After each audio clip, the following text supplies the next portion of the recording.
Namo tassa bhagavato arahato samma sambuddhassa. Namo tassa bhagavato arahato samma sambuddhassa. Namo tassa bhagavato arahato samma sambuddhassa. Buddham dhammang sangham namasami. Well, this is the Wednesday of the full moon.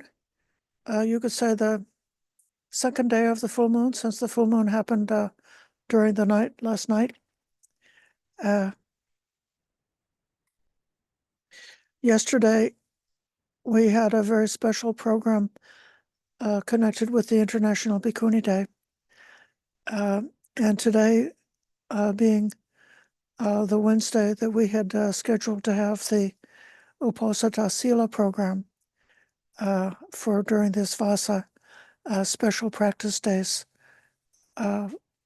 scheduled around the lunar days. My thought for tonight was to give a very similar program to what I usually would have given on the Tuesday. So we can sit together in meditation and we can have a reflection, particularly as we've been considering practicing for peace in a world on fire.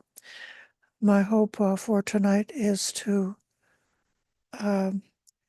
continue exploring the wisdom side, how penetrating the truth is a powerful cause for social and communal harmony and also for inner peace. For our meditation at the beginning, I would like to suggest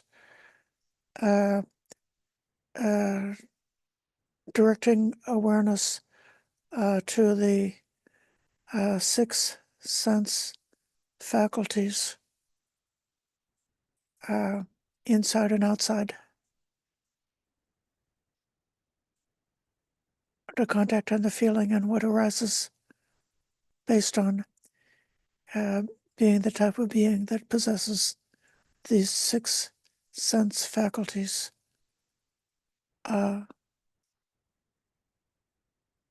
inner faculty, like the seeing, hearing, smelling, tasting, touching, and cognizing. And then the corresponding external types of objects, like visible objects, audible objects, smells, tastes, tangible objects, and ideas or thoughts.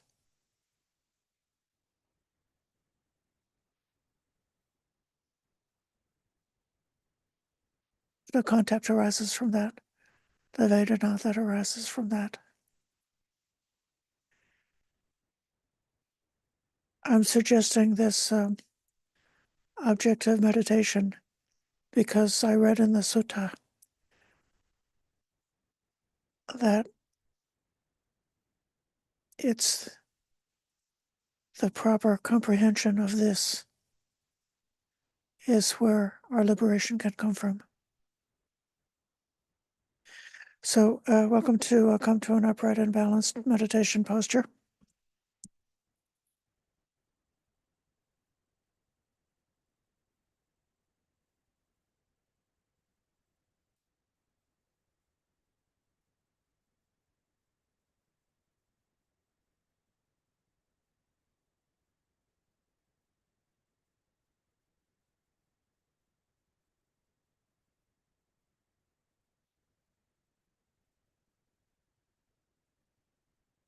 Letting go of our thoughts about the past and the future,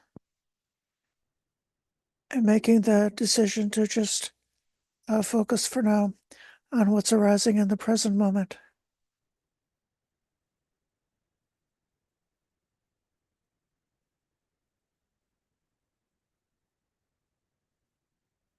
making the posture of the body balanced and upright, as comfortable as possible, so that the body can be still.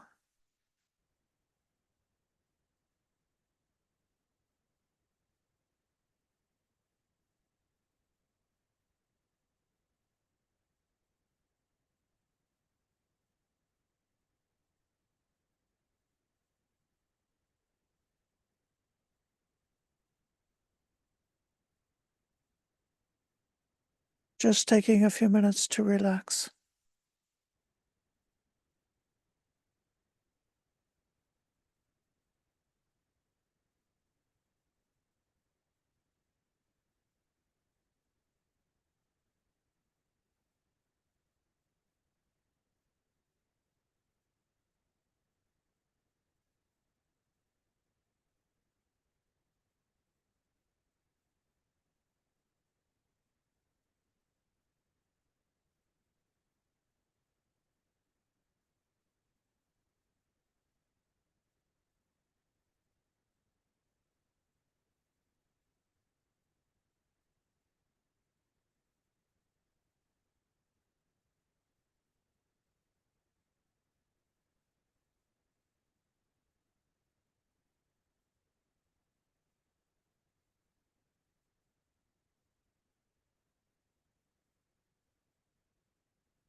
Aware of the touching sensation.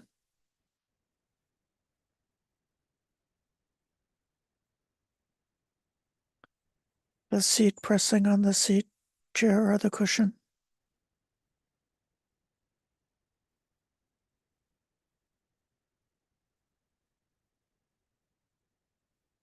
The hands touching.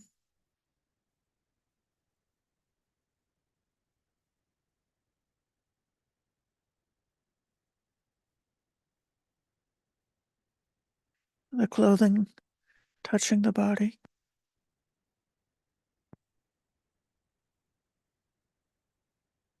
The temperature of the air touching the face or the skin.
The touch of breath.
and internal to the body.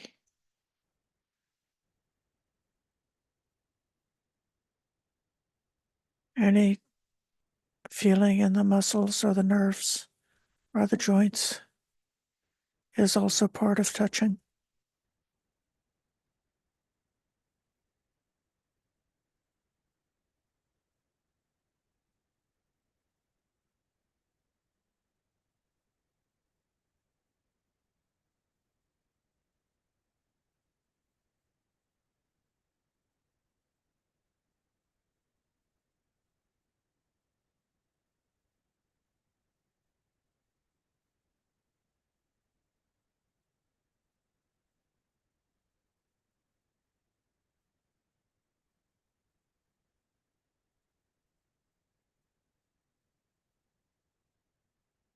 And if any of the touching sensation is pleasant or not pleasant,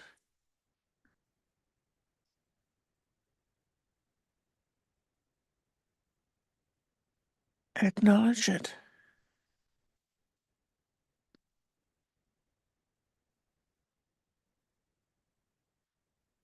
Not getting tight or reacting, just relaxing with the sensation of touch. Let it be just a touch.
Aware of different touches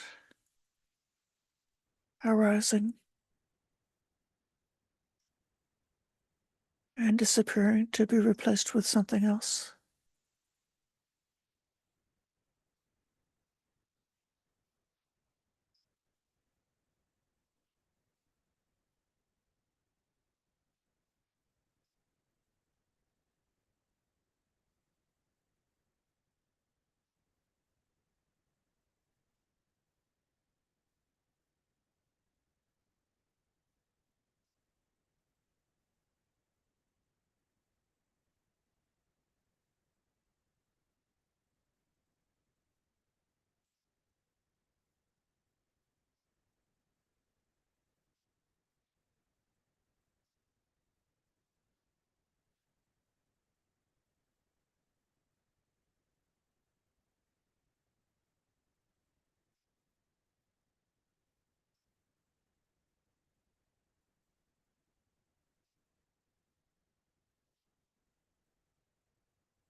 Aware of hearing, if there's any sound, touching the ear faculty, the contact of sound.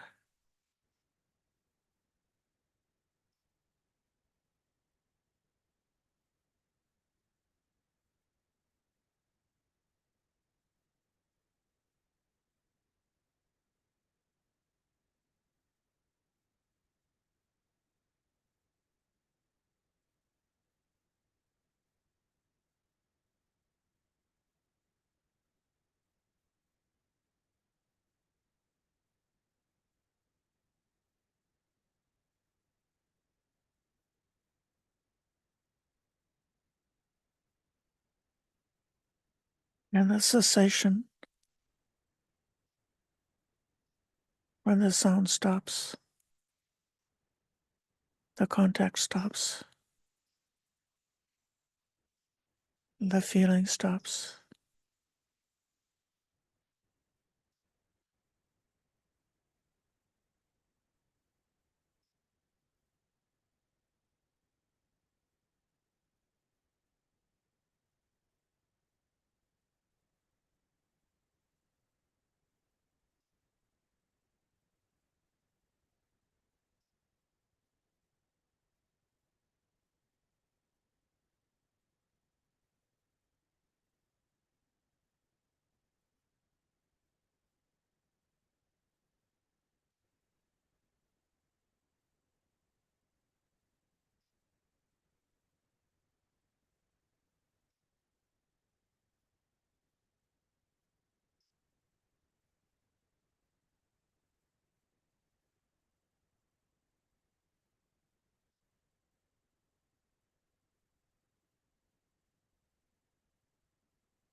And if a thought comes along,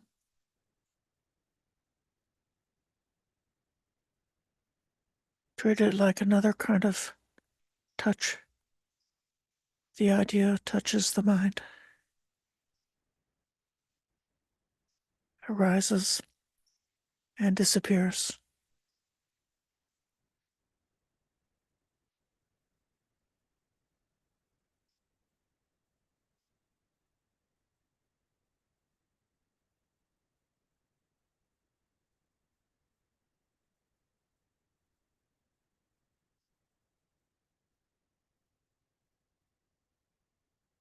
Letting the tactile touch be the base or the anchor. Return to that again and again. Whatever else arises, notice that, and then come back to the body, touching the body.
And coming near the end of this meditation,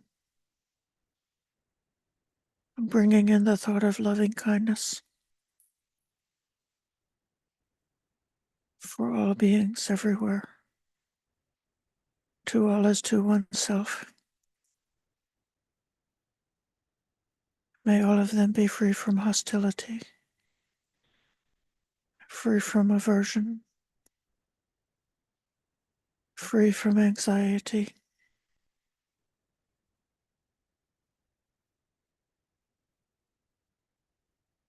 May all beings find their true happiness.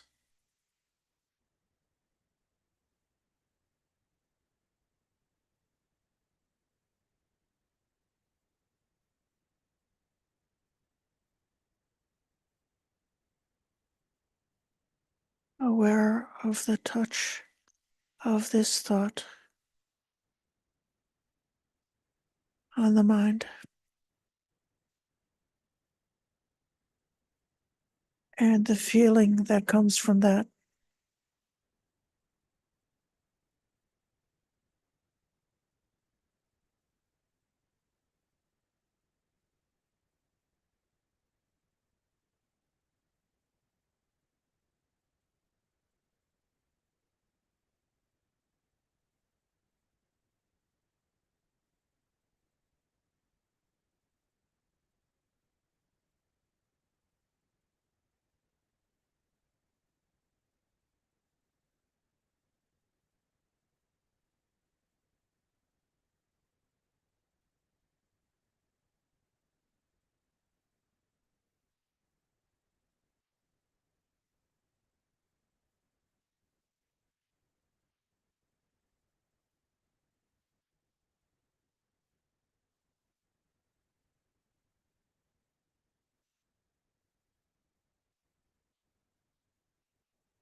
I wanted to say something about right view, which is the first point on the Noble Eightfold Path,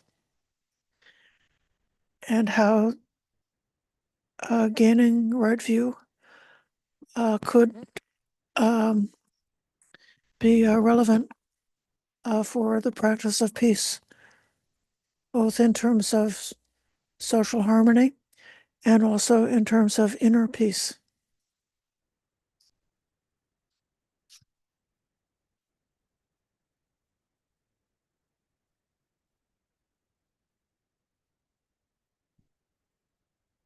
At a very simple level, if you look at the opposite, if you look at the state of war, if you imagine what it would be like if um, a person was internally at war, and or if a group or a society was waging war, how that would how the way of thinking is opposite to what we know to be the right view, the understanding of causation, and the understanding of dukkha, the arising of dukkha, cessation of dukkha, and the way leading to the cessation of dukkha. So uh,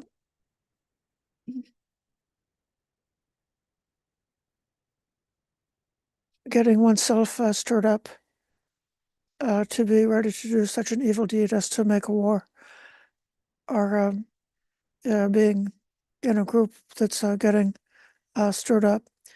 I think you could see how the distortion of views, the what's called the vepulasas, would be part of it. That one would be seeing something impermanent as being permanent. Um,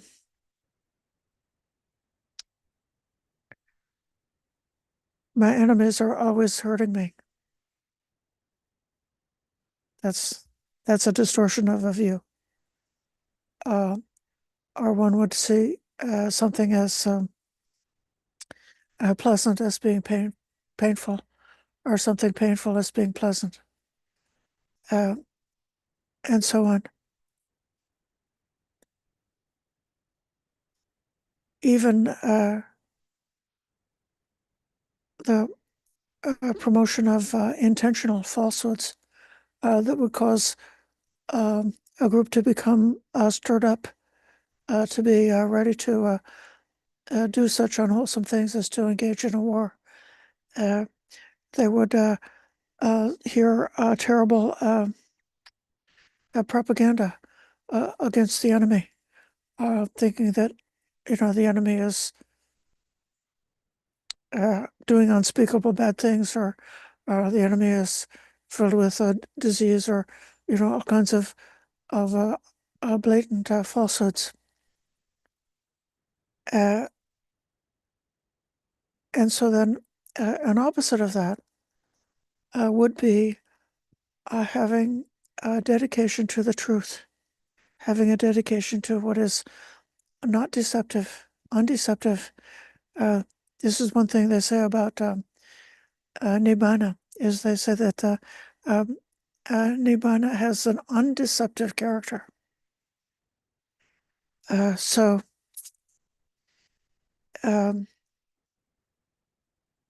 the truth is not very easy to discover. If you don't care about the truth, it's much easier. You can just make up any story you want to. But if you care about truth, then you have to test your ideas against reality, and to look carefully, and to eliminate bias, and to look more deeply, look more carefully, to truly study, and to perhaps find that circumstances are naturally somewhat complicated and ambiguous, and then having to look even more carefully to discover where the um, pattern, there's some kind of an orderly pattern within the complexity of whatever we see, what we're looking at. So, like if we're looking at our own experience, our own inner psychology, or what's the way for personal happiness, um, or whether we're looking at anything about the external world, uh, it's it's not it's not necessarily that simple, or that easy to discover what the inner truth is. Mm.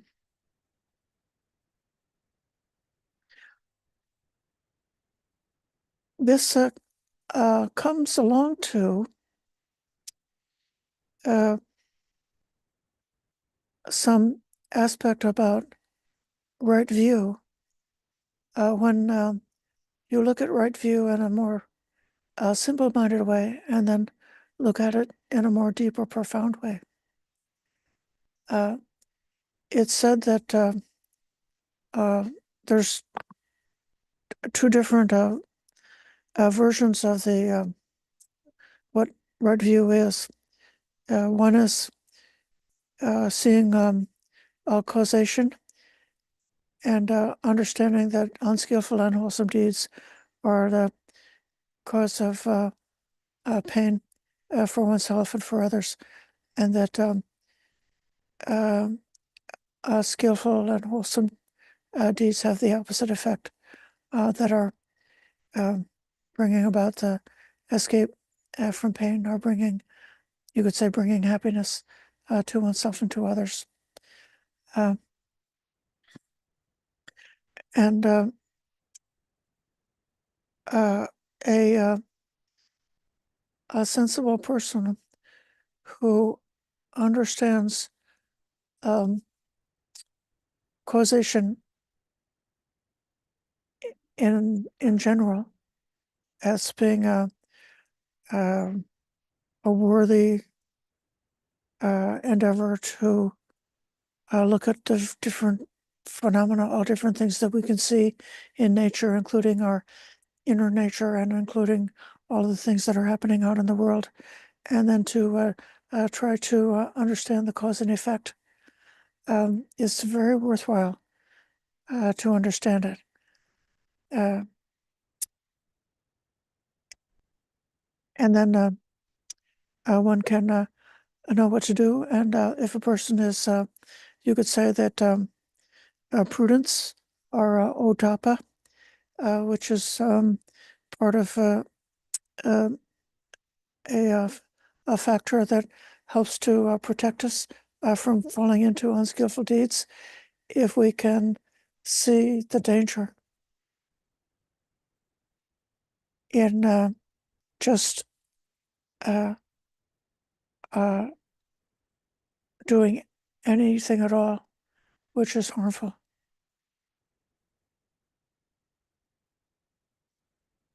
That actually by itself can be a tremendous breakthrough. If a person were caught up in a lifestyle and a way of thinking that included doing harm to their own selves and doing harm to others, and they had, the light bulb goes off and they say, oh, it's not necessary. I can choose not to harm myself and not to harm anybody. And that's a very joyful, uplifting discovery when a person realizes that, and they come out of being on the pathway to hell and uh, enter into a kind of a life which is, oh, you could say the heavenly path. Um,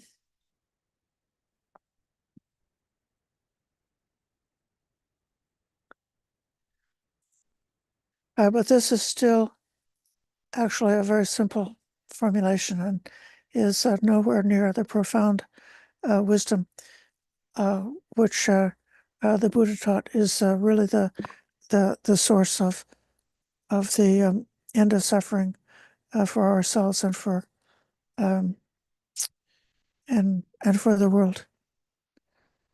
Mm.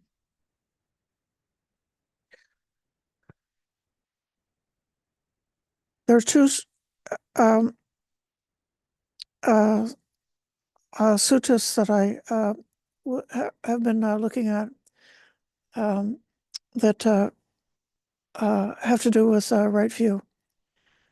And it so happens that the punchline down at the conclusion of my talk will be that truly understanding the 6 fields of contact, their origin, ending, gratification, drawback, and escape. This is the supreme state of sublime peace.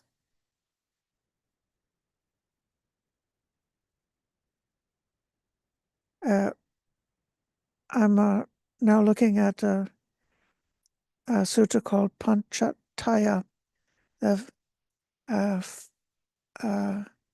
number 102 in the Middle Length Discourses. There's another sutta that's even more famous and well known to all of us, which is the Satipatthana Sutta. We've been looking at this recently.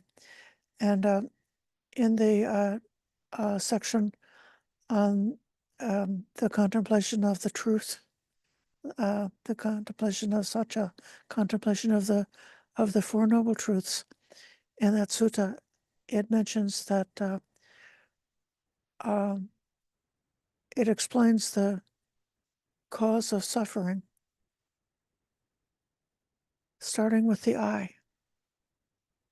The I is dear and delightful in this world.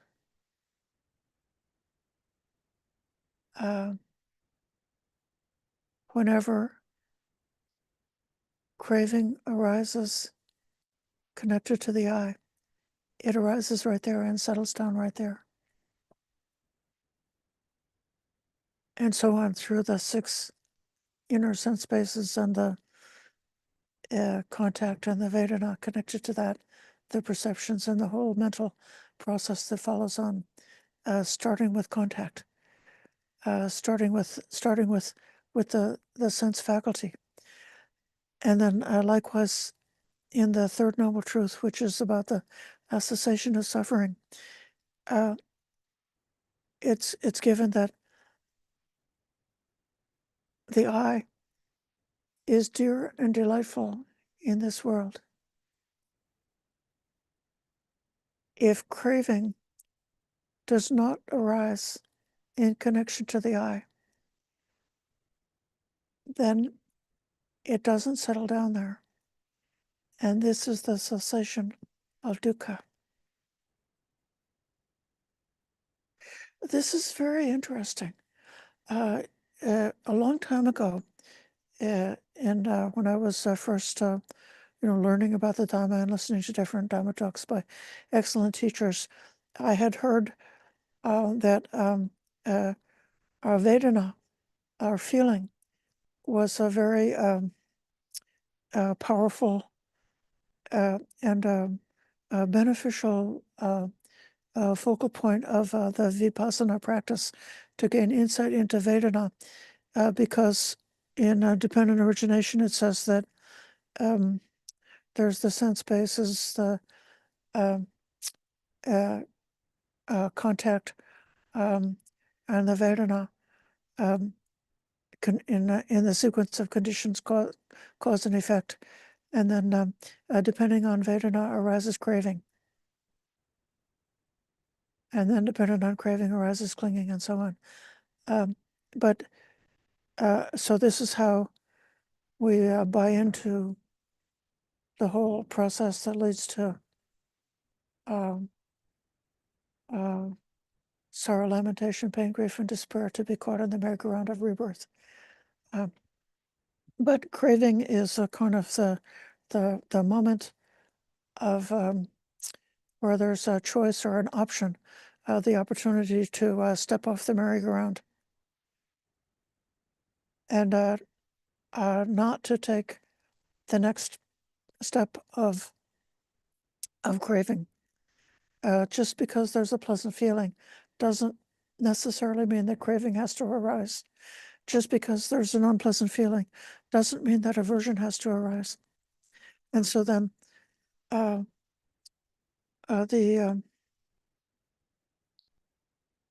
possibility of breaking the pattern for the arising of suffering and going into the opposite pattern for the cessation of suffering. So, but then how is it possible for craving not to arise? And it seems to me here that in the passage that I just quoted before about from the Satipatthana Sutta that recommends the understanding, the full understanding of dukkha, as starting with contemplation of the I and contemplating of the sense faculties, and the contact, the experience that rises from that, and seeing their real nature as subject to arising and cessation, being part of conditioned reality, which is arising and ceasing, perpetually changing because of causes and conditions, and therefore there's nothing there that can be clung to,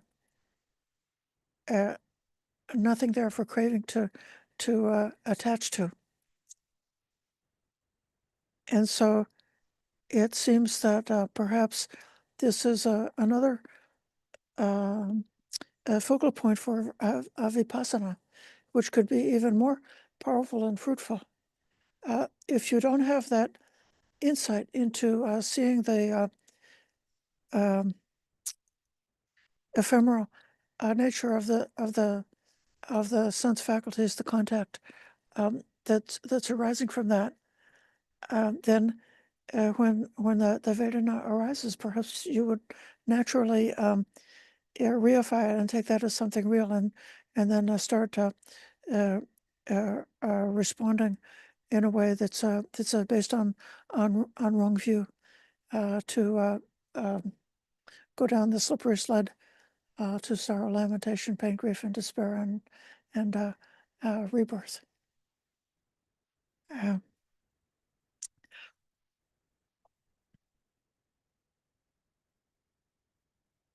when the Buddha speaks about a wrong view,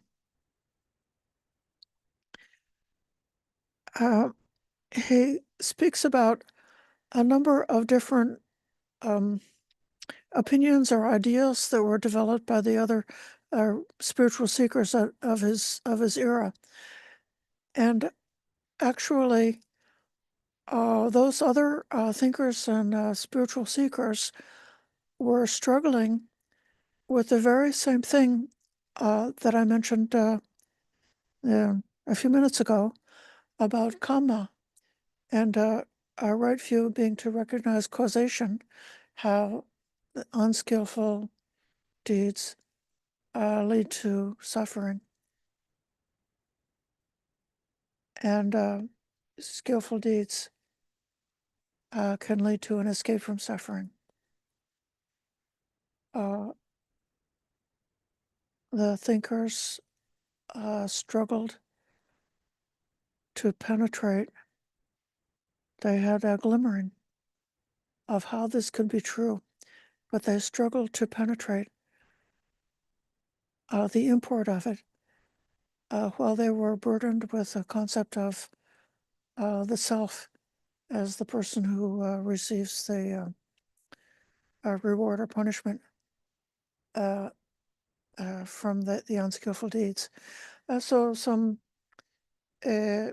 beings felt that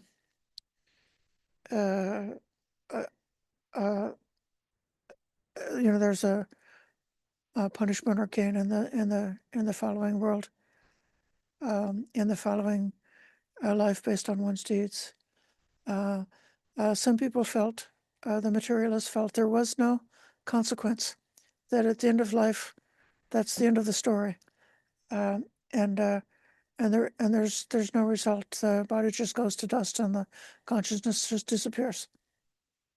And others felt that the self is naturally pure, and whatever unskillful or unwholesome deeds you do will never actually touch the inner purity of this perfect self. And so that then emerging, avoiding unskillful deeds is a way of clearing away the cloud or the dirt, which is covering up something which is inherently pure and good and eternal. Or some of them thought that the karma and the self, it's like the unrolling of a ball of string, and that regardless of whether you're skillful or unskillful, no matter whether you make the right effort or don't make the right effort, there's some kind of a natural evolution towards the final liberation that's happening over some long period of time. Like if you had a ball of yarn and you throw it, and it rolls and rolls and rolls and rolls until it comes to the end of the string. And so then that's the end of rebirth, is something that's just happening because of that evolution, irregardless of whatever efforts you made with your skillful and non-skillful karmas. These were all some of the ideas that they had. And what the Buddha said, this Majjhima 102 that I was studying because it's because I wanted to come to this understanding about how wisdom is leading to peaceful. And the Buddha characterizes all these various views of the self as being conditioned, crude, and not leading to peace. But his accomplishment, the accomplishment of the Tathagata, the accomplishment of the Buddha in realizing his awakening, is that he understand every one of those views as it actually was. He understand the origin, the appearance, the gratification, the danger, and the escape in the case of each one of those views. And then he describes how these spiritual seekers developed, some of them developed blissful meditations, or some of them developed the immaterial meditations. And in that case, they have given up being excessively involved with theories about the past and the future. All of this speculation about karma and rebirth and the self. And they have gone beyond sensuality. They've achieved a kind of a seclusion and discovered the bliss of meditation. And then if they have the idea, this is peaceful, this is sublime, this bliss of meditation. But then the meditation is impermanent. And when the meditation is finished, the bliss stops.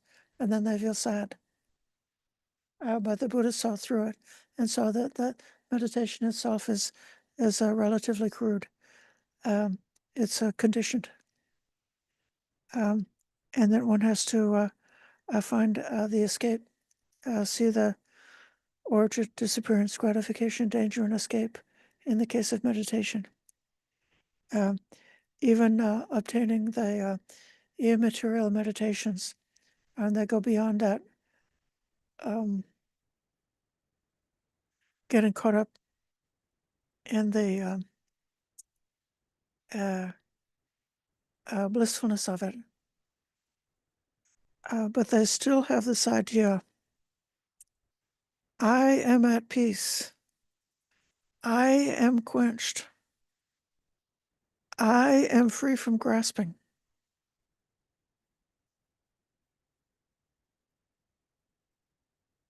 So they've attained a sublime and peaceful state. They're the kind of grasping that would lead them to do evil karma is pretty well finished. So they're very far from being the kind of person who would be causing harm to themselves or harm to another, or starting a war, or creating disturbances. And yet they have not yet reached the final goal, because they still have that idea about the I. When they say, I am at peace, and that I is still said to be a grasping on their part. And the Buddha said, all of that, everything they've attained and accomplished, is still conditioned and crude. But there is the cessation of conditions. He said that cessation is a real thing. And understanding and seeing that, that's how the realized one has gone beyond all that.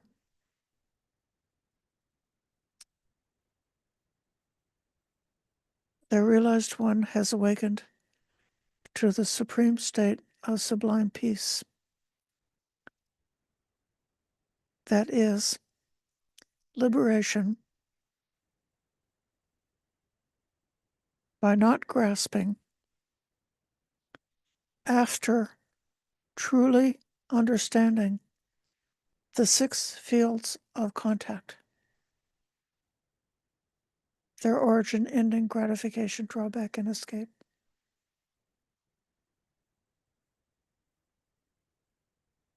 Mm.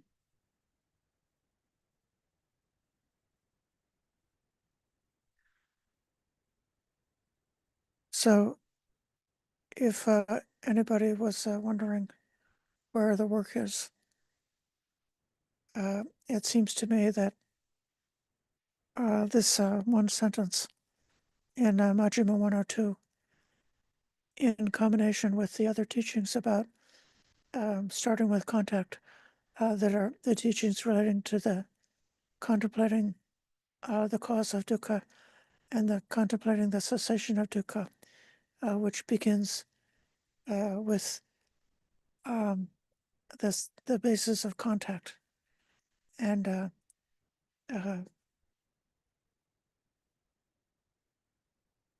seeing how, without penetrating it,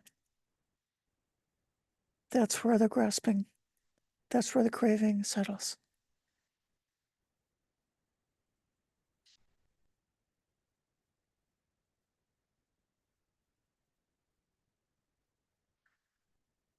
My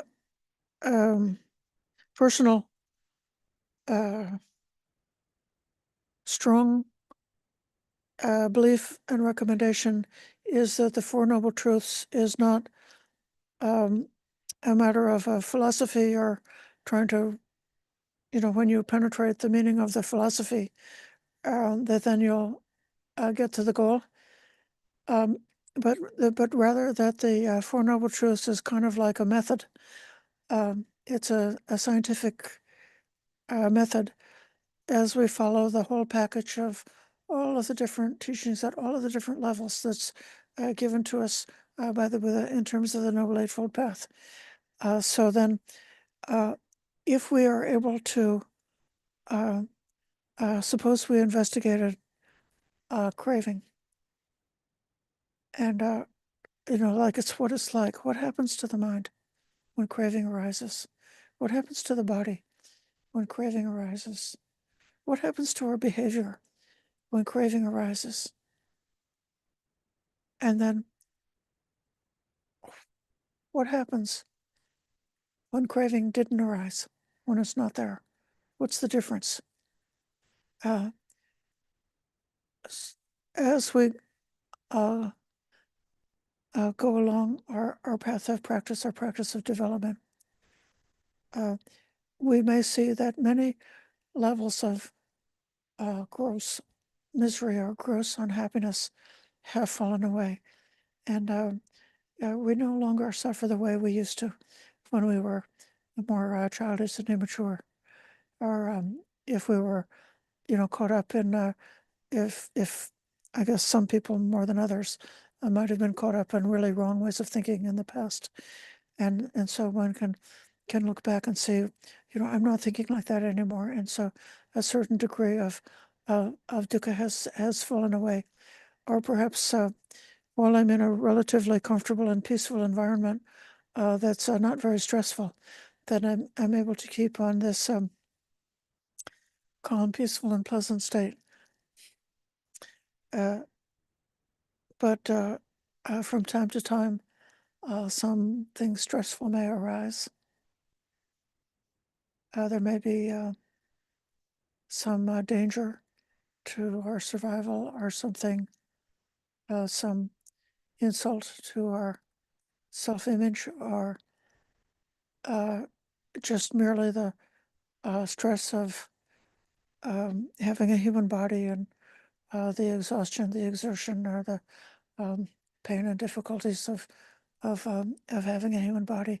And with all that, we may find that this painful reaction comes along. And taking the Four Noble Truths as like as the scientific method, to the extent that we understand fully, then the dukkha doesn't arise. and the craving doesn't arise. The clinging doesn't arise.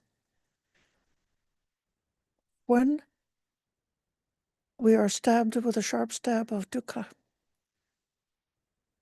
the arising of some inner resentment, or the arising of some inner depression or anxiety, then this is our signal that there is something within us that we don't yet understand it perfectly. There's something that we're clinging to, and we didn't even realize that we were clinging to that. But it's because of our clinging that these dukkha is arising. And so then one can investigate and discover what it was that we're clinging to. And likewise, at the same time, there's this other kind of joyful aspect. Not a sensual joy. It's not even necessarily the same thing as the piety connected with the bliss of meditation, but it's more freedom, to be free of craving.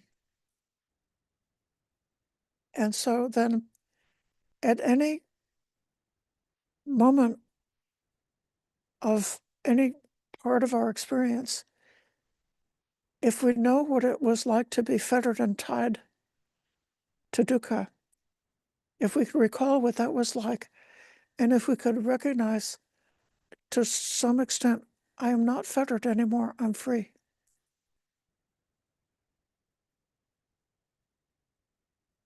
And then let the I drop out of it and just experience the freedom from the non-arising of craving moment by moment. That's another way that the Four Noble Truths is sort of like a guideline of practice. So when the experience of dukkha arises, that means, something that we've not yet fully understood properly. And we should stop and look more closely, look more carefully until we can discover what that is. And then we should, when we experience the freedom from craving, then we should acknowledge this state of mind, and we should know that this is along the right path, and then go further down that path and do this happily.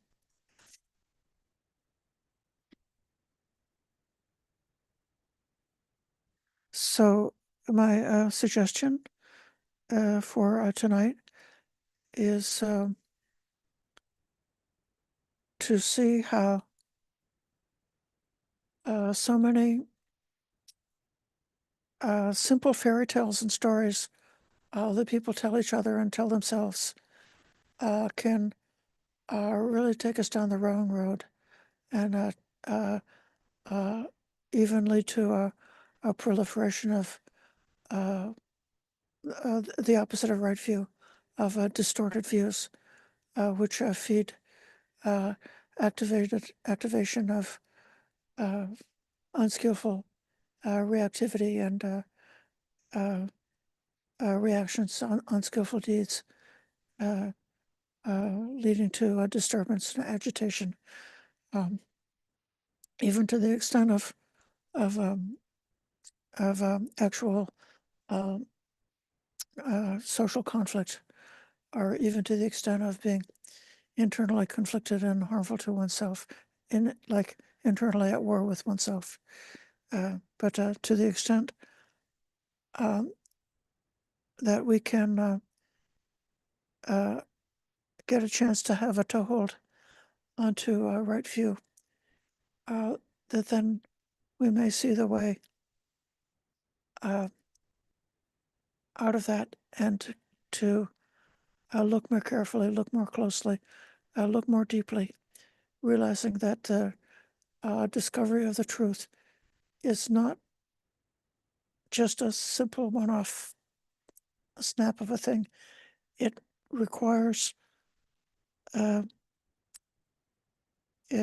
and it can require longer practice. We're so lucky that we have a teacher who's given us this Noble Eightfold Path and given the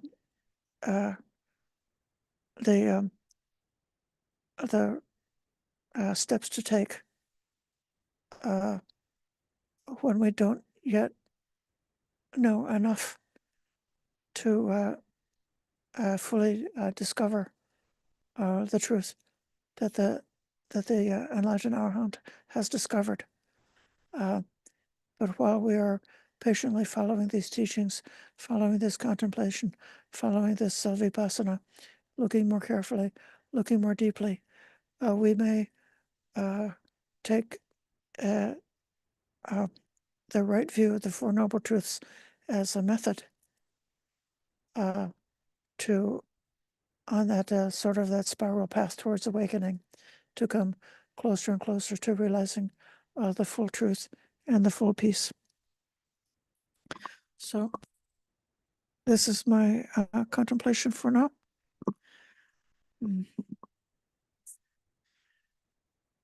And I'd be willing to take any question. We're a small group tonight, but that's fine. I know about your dedication and the dedication of the folks who are here with me in this space. You have a comment to make?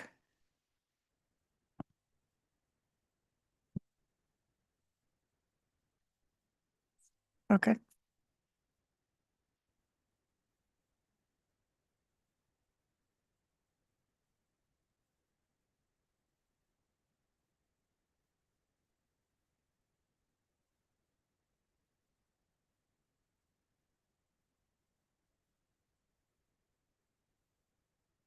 Okay, Rawanti. Hi, Ayya. Thank you for the reflections. The ideas are very deep, and I think there's a lot to go back and ponder about. But it was certainly very helpful. So for that difficult person in your life, I think I just invited you to look inside and ask what you're clinging to. And so maybe that will help. Thank you. Yes.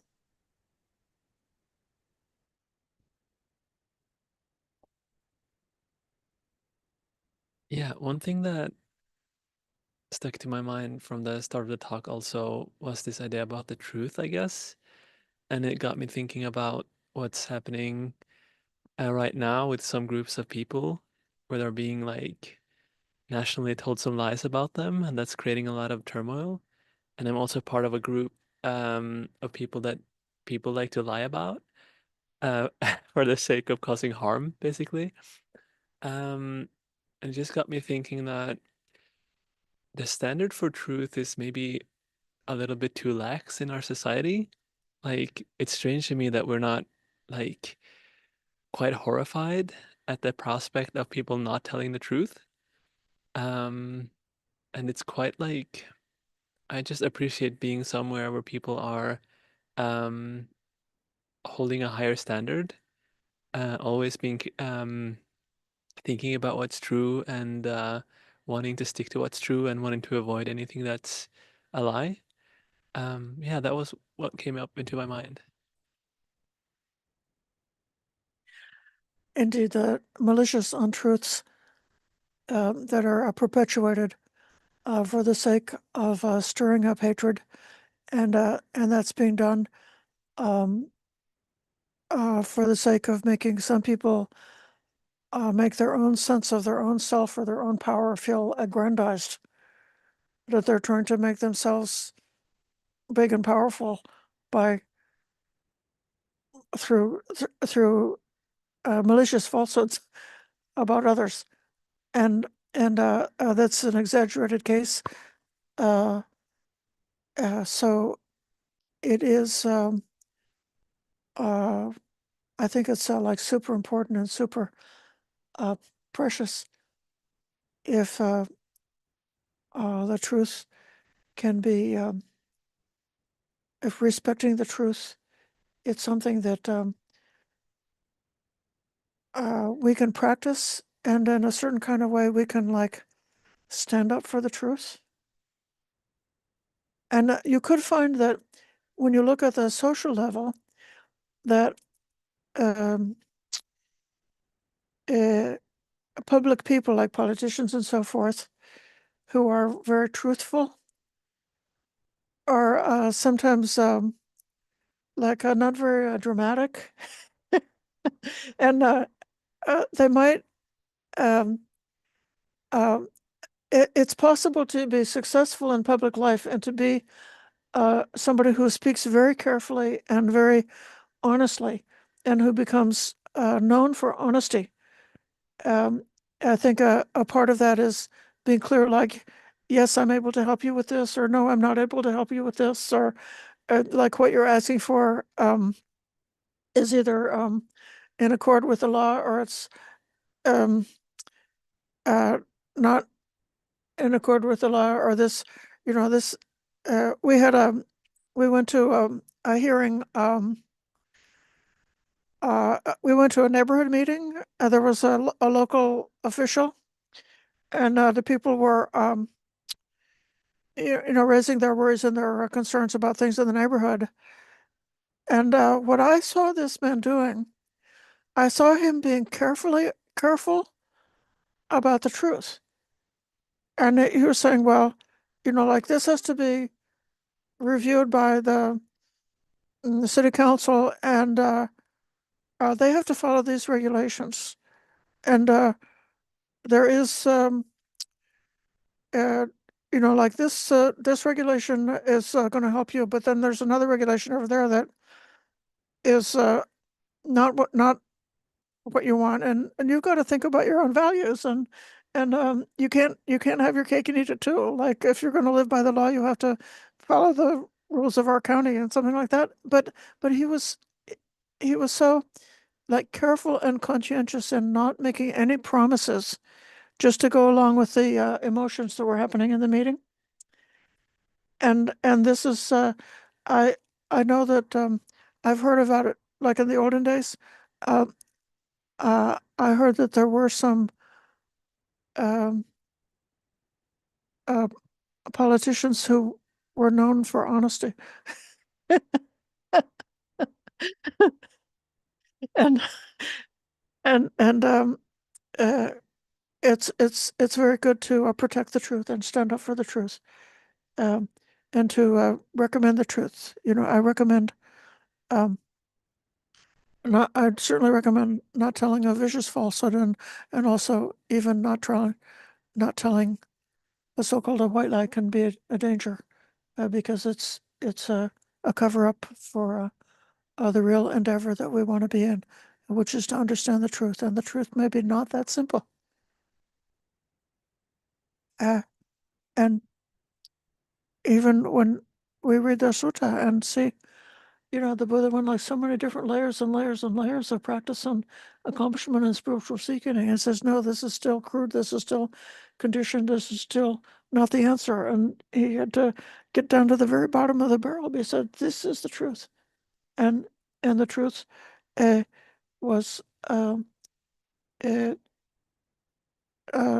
that which is not conditioned, which is like the truth is a kind of an emptiness. And that's a very tough thing to, it doesn't quite fit in a fairy tale. This Dhamma is difficult to see. Um, so Just a small comment on that. I remember when I first started reading the suttas, and I had this feeling that like the Buddha is like trying to tell me what I want to hear, and I felt a sense of like respect for that because it's so easy to tell people what they want to hear, basically, to win people over. Yeah. Maitri. Thank you, Ayya. about the subject of truth, something came. It's been in the back of my mind, and it just came to my mind as you were speaking that uh, the Buddha, the bar is very high for as a bodhisattva even. Um, he kept the bar for truth very high because I've heard that during his time of being a bodhisattva and striving, this has been small lapses of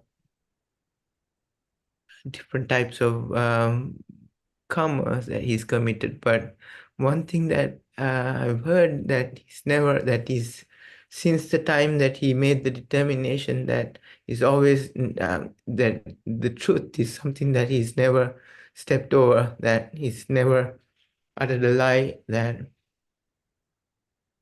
as a seeker of truth that it had to be that way. So yeah, it just came to my mind that Yeah. Thank you. That's a very good reminder about the parami of truth. such a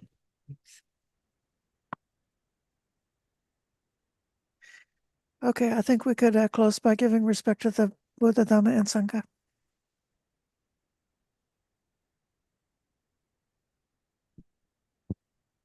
Aham Samma Sambuddha Bhagava Buddhang Bhagavantang Abhivademi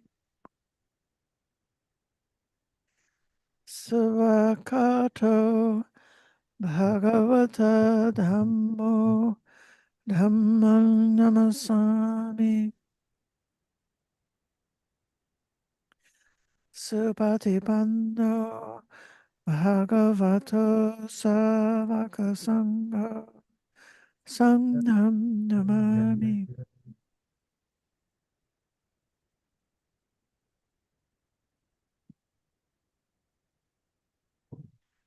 Well, thank you for your participation and your patient listening. Thank you for today's program.